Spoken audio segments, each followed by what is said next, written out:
Ekonomisë Romina Radonqić. Faleminderit Romin që ke pranuar bisedën. Faleminderit për ftesën. Doja në fakt ta nisja me rritjen e çmimeve dhe me çmimet e ushqimeve bazë.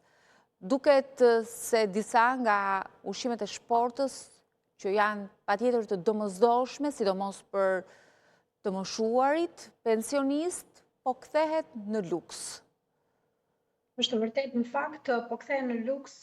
Në fakt, duhet të theksoja që ka shumë kohë që këto produkte janë kthyer në luks dhe nga mungesa e prodhimit vendas, ne kemi që nga janari, pra kemi parë që nuk na ka favorizuar dhe moti dhe si tillë kemi një ofertë të kufizuar të produkteve, sidomos të perimeve, dhe në këto kushte shohim pra një mungesë të prodhimit vendas dhe një rritje të çmimeve. Nga ana tjetër, rritja e çmimit karburantit edhe për produktet e importuara, por pikërisht për këto produkte shporte, ka bërë që të rrisi kostot. Do e theksoja faktin që ne kemi një inflacion të importuar. Çka do të thotë kjo?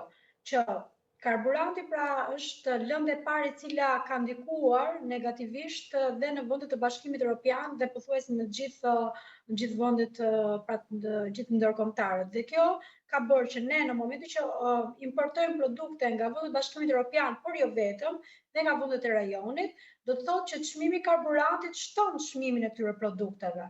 Tani, në momentin që këto produkte vinë në Shqipëri, patjetër që i shtohet dhe çmimi i transportit dhe si pasojë kemi një transport më të shtrenjtë nga rritja e karburantit, çka do të thotë që ne na vijnë dy fish më të